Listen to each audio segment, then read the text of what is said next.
Grey hairs and laughter lines are what politics do for you, laughed the newly elected Sheffield City Region Mayor and Barnsley MP Dan Jarvis, describing his new portrait. It is one of 18 and a selection of drawings on display in an exhibition, Richard Kitson Portraits, a decade of painting from life, at the Cooper Gallery in Barnsley until Wednesday, June 13th. We caught up with Dan and Richard to talk about the portrait. Well, as my wife pointed out the other day, I've been the MP here for just over 7 years. I never used to look like that, and that is what public service does for you.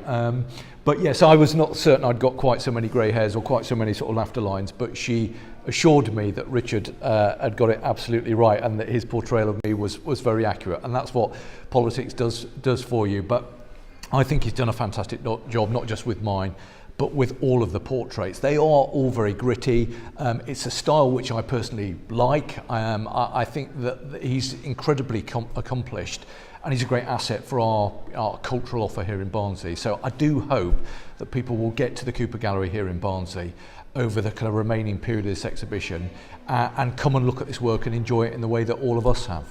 It's been a busy time for me, and I was just saying to Richard a minute ago that when he was painting this, because it's quite a few months ago that we were doing all of this, I was sort of sat there thinking about whether I was going to put myself forward to be the mayor.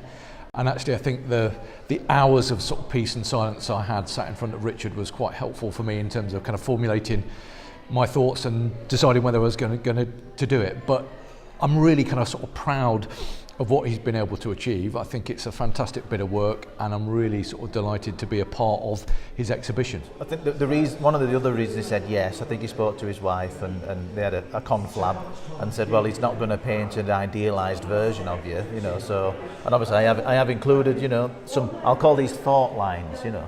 I've captured experience kind of thing, and I think, but that's what Dan was attracted to. I think that it wasn't going to be some glossy, you know, idealised thing. So I think it's an honest portrait. I don't think it's overly brutal, but it's truthful.